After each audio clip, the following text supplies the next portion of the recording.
வணக்கம், நான் உங்கள் chef Muralitharan. Welcome to chef Madras Murali kitchen. இன்னைக்கு நம்ம பார்க்க போகிற டிஷ் என்ன அப்படின்னா அரிசியில் செய்யக்கூடிய அப்பம். இந்த அப்பம் எப்படி செய்யறது, இதுக்கு என்னென்ன தேவையான பொருட்கள் அப்படிங்கிறத பார்க்கலாமா? வாங்க வீடியோக்குள்ளே போகலாம். இப்போது இந்த அப்பம் இருக்கு இல்லையா, இந்த அப்பத்தில் நிறையா பேர் என்ன நினைக்கிறாங்க அப்படின்னா, அரிசி பச்சை அரிசியை யூஸ் பண்ணி பண்ணும்போது நமக்கு அலண்டு போயிடுது. அதே மாதிரி இந்த பாகு வச்சு அதன் பிறகு மாவை நாம் மிக்ஸ் பண்ணணுமா, எப்படி மிக்ஸ் பண்ணால் இது அலண்டு போகாமல் இருக்கும் அப்படிங்கிறது பாதி பேருக்கு தெரியல. இப்போது இந்த வீடியோவில் நான் தெளிவாக உங்களுக்கு கொடுத்துருக்கேன். நான் தெளிவாக கொடுத்துருந்தாலும் இப்போது நான் மறுபடியும் ஒரு ஓரலாக சொல்கிறேன். என்னடா இது பேசுனதே பேசுகிறேன், அப்புறம் ரொம்ப நேரம் போகுது, ஒரு அப்பத்துக்கு இவ்வளோவா அப்படின்லாம் நினைக்காதீங்க. ஒவ்வொரு சின்ன விஷயமும் நாம் தெரிஞ்சுக்கிட்டு பண்ணால் இந்த அப்பம் யாருக்குமே செய்யறது ஈஸி. இப்போது இந்த அப்பத்தில் நாம் அரிசியை ஊற வச்சு மிக்சியில் அரைக்கணும். இந்த மிக்சியில் அரைக்கும் போது எல்லாரும் என்ன பண்ணுவாங்க அப்படின்னா, அரைக்கிறதுக்கும் தண்ணி ஊற்றுவாங்க, வெல்லம் வச்சு பாகு வைக்கிறதுக்கும் தண்ணி ஊற்றுவாங்க.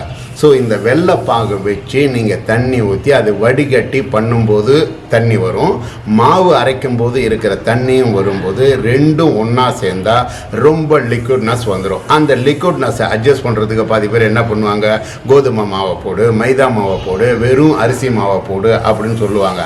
அப்போது என்ன ஆகும் அப்படின்னா, அந்த சாஃப்ட்னஸ் அப்படிங்கிறது இல்லாமல் அப்பம் அதோ இஷ்டத்துக்கு இல்லாமல் உங்கள் இஷ்டத்துக்கு வர்ற மாதிரி வந்துடும்.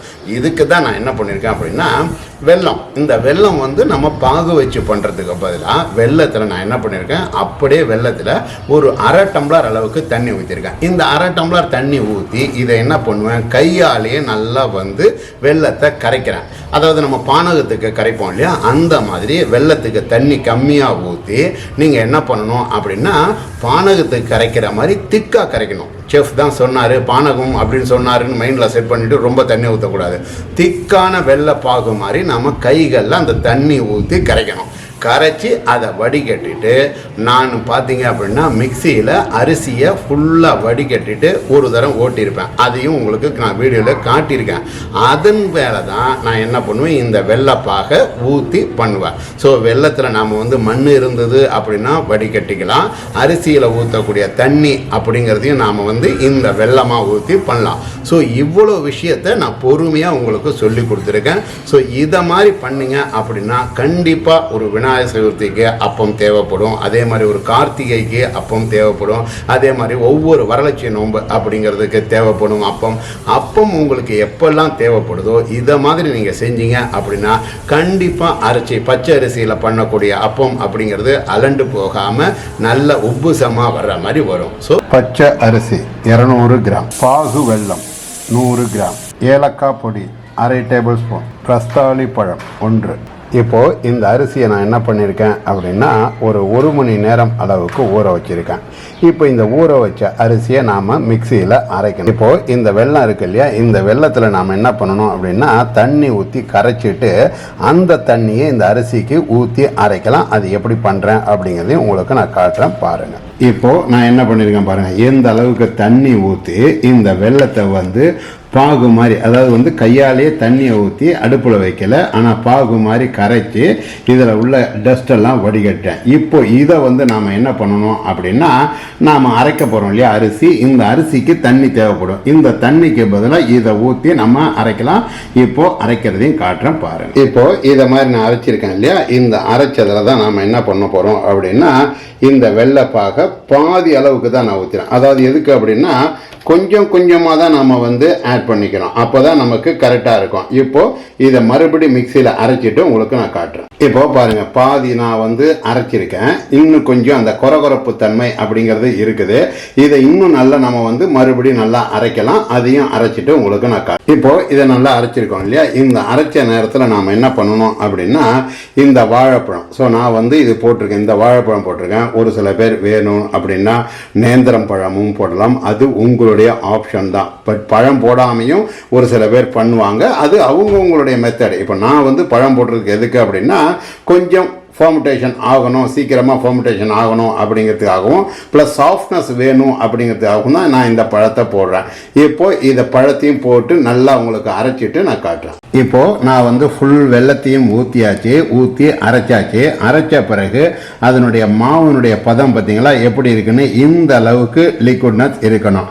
அதே மாதிரி இப்போ இதன் பிறகு தான் நான் என்ன பண்ணுறேன் அப்படின்னா ஏலக்காய் பொடி ஆட் பண்ணுறேன். ஸோ இந்த ஏலக்காய் பொடியை ஆட் பண்ணிவிட்டு நீங்கள் நல்லா மிக்ஸ் பண்ணி வச்சுட்டு ஒரு மணி நேரம் அளவுக்கு இதை வந்து நல்லா வந்து புளிக்கட்டும் மாவை. அதன் பிறகு ஊற்றுனீங்க அப்படின்னா கரெக்டாக இருக்கும்.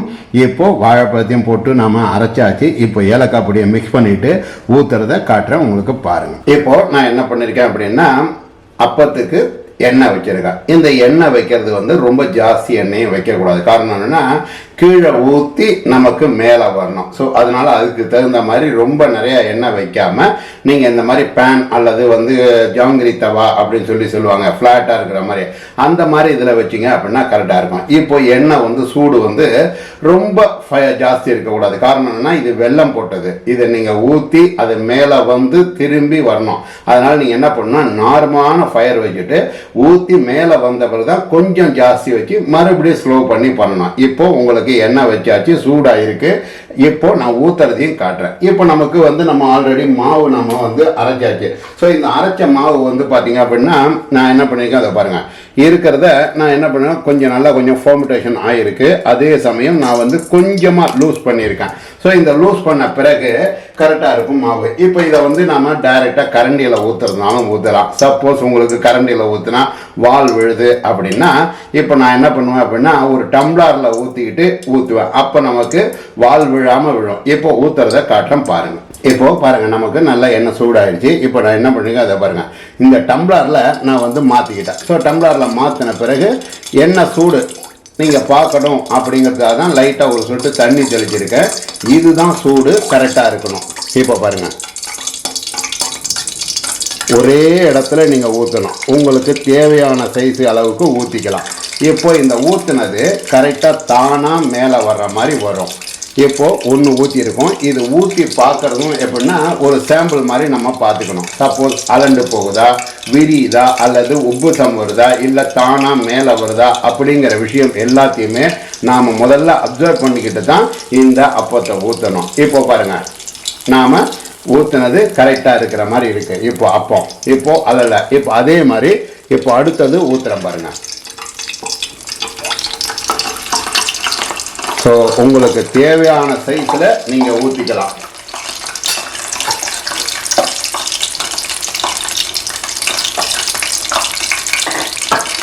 அதே மாதிரி ஒன்று ஊற்றி அது மேலே வந்த பிறகு தான் நாம் வந்து அடுத்தது ஊற்றணும். காரணம் என்னென்னா நாம் வந்து வீட்டில் பண்ணுறோம். பெரிய பெரிய கடைகளில் அல்லது ஹோட்டலுங்கள்லாம் என்ன பண்ணுவாங்கன்னா பெரிய தவா வச்சு ஒரு 10 லிட்டர் 15 லிட்டர் ஆயில் வச்சு அதில் ஒரு 15-20 ஊற்றுற மாதிரி ஊற்றுவாங்க. பட் நம்ம வீட்டில் வைக்கிறது கொஞ்சமாக ஆயில் வச்சு தான் நம்ம ஊற்ற போகிறோம். அதனால் நீங்கள் என்ன பண்ணணும் அப்படின்னா கொஞ்சம் கொஞ்சமாக தான், அதாவது வந்து ஒரு 2 அல்லது 3 அப்படி அல்லது 4 அப்படிங்கிற மாதிரி தான் ஊற்றணும்.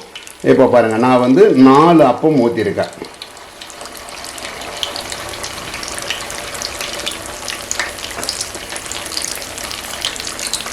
இப்போ இந்த ஊத்துற அப்பம் தானா மேலே வருது. இப்போ இந்த ஊத்துனதை நாம் என்ன பண்ணுறோம், கொஞ்சம் இப்படி திருப்பி விடுறோம். ஸோ ஊத்துன அப்பம் எப்படி வந்து நல்லா உப்புசமாக வருது பாருங்கள்.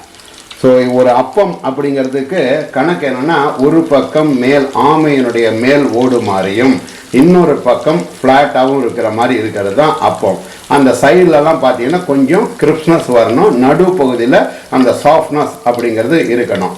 அதே மாதிரி அப்பத்துக்கு பொதுவாக எல்லாரும் வந்து என்ன பண்ணுவாங்கன்னா கம்பி வச்சுக்கலாம் அல்லது கரண்டி வச்சுக்கலாம். ஸோ உங்கள் வீட்டில் கம்பி அல்லது கரண்டி இருந்தால் வைக்கலாம். நாங்கள் என்ன பண்ணுவோம், இந்த ஹோட்டல் இண்டஸ்ட்ரியெல்லாம் இருக்கோம்னா இது பேர் டாங் அப்படின்னு சொல்லுவாங்க. இந்த டாங் வச்சு திருப்புறது உங்களுக்கு ரொம்ப ஈஸியாக இருக்கும் அப்படிங்கிறதால நாங்கள் இதை வச்சுட்டு பண்ணுறோம். ஸோ எவ்வளோ வந்து அழகாக நமக்கு பார்க்கும்போதே தெரியுது பாருங்கள். இந்த அப்பத்தினுடைய மேல் பகுதியும் சரி கீழ் பகுதியும் சரி நல்ல அழகாக உப்புசம் வந்திருக்குது. இப்போ இது நல்லா ஃபுல்லாக ஃப்ரை ஆகட்டும், உங்களுக்கு காட்டுறேன். இப்போது நமக்கு வந்து நல்லா அப்பம் வந்து கலர் கரெக்டாக வந்துருச்சு.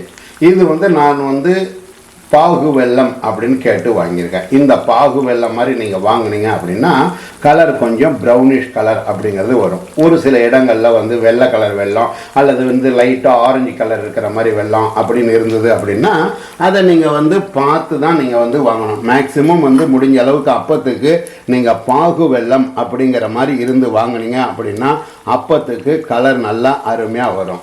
இது வந்து நாம் வந்து அரிசி மாவை அரைச்சி பண்ணக்கூடிய அப்பம்.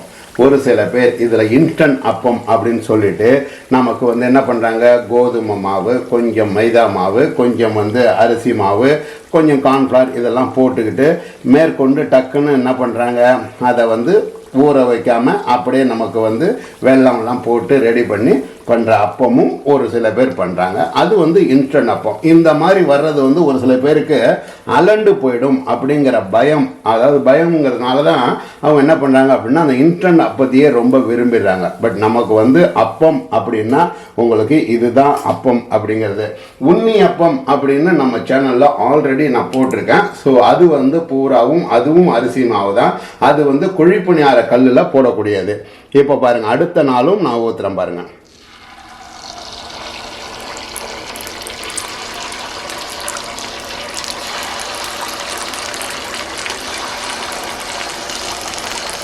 இப்போ ஒரே டைமில் நான் 4 ஊற்றிருக்கேன். ஸோ எண்ணெயுடைய பக்கமும் நமக்கு தெரிஞ்சு போச்சு.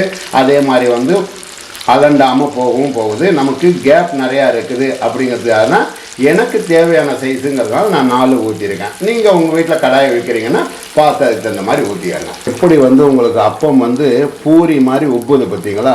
ஸோ வந்து பதம் அப்படிங்கிறது கரெக்டாக இருக்கணும் அப்படிங்கிறது தான் ரொம்ப மெயின். அதே மாதிரி இந்த அரிசி மாவில் டைரெக்டு பச்சை அரிசி மாவில் யாரும் பண்ணுறதுக்கு யோசிக்கிறதுக்கு இதெல்லாம் காரணம் என்ன அப்படின்னா அலண்டு போயிடும், அதனுடைய பக்குவம் தெரியாது அப்படிங்கிறது தான் எல்லாரும் நினச்சிக்கிட்டு பண்ணுறது காரணமே. ஸோ நீங்கள் நம்ம சேனலில் இவ்வளோ அழகாக அருமையாக உங்களுக்கு விளக்கமாக சொல்லி கொடுத்துருக்கேன். இதை பார்த்து உங்கள் வீட்டில் செஞ்சு பாருங்கள். வரக்கூடிய விநாயகர் சதுர்த்திக்கும் செய்யலாம் இந்த அப்பம் அப்படிங்கிறது. அதே மாதிரி கிருஷ்ண ஜெயந்திக்கு அப்படின்னு செய்வாங்க இந்த அப்பம் அப்படிங்கிறது. ஸோ இதை நீங்கள் உங்கள் வீட்டில் செஞ்சு பாருங்கள். இப்போது பாருங்கள், அப்பம் வந்து ரெடி ஆகிடுச்சு.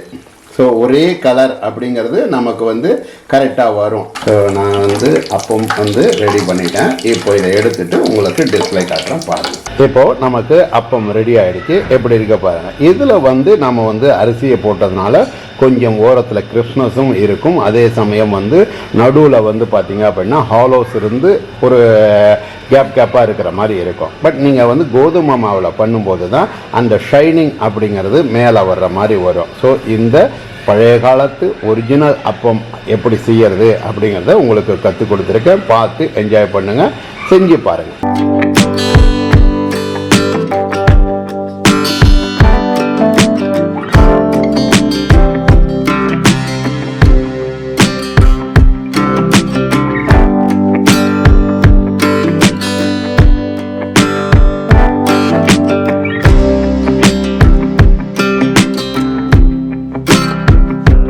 செஃப் மெட்ராஸ் முரளி கிச்சனில் செஞ்ச இந்த டிஷ்ஷை உங்கள் வீட்டில் செஞ்சு பாருங்கள். செஞ்சு பார்த்து உங்களுடைய ஃபீட்பேக்கை கீழே இருக்க கமெண்ட் பாக்ஸில் பதிவு பண்ணுங்கள். இந்த வீடியோ பிடிச்சிருந்தது அப்படின்னா லைக் பண்ணுங்கள், ஷேர் பண்ணுங்கள், மறக்காமல் நம்ம சேனலை சப்ஸ்கிரைப் பண்ணுங்கள்.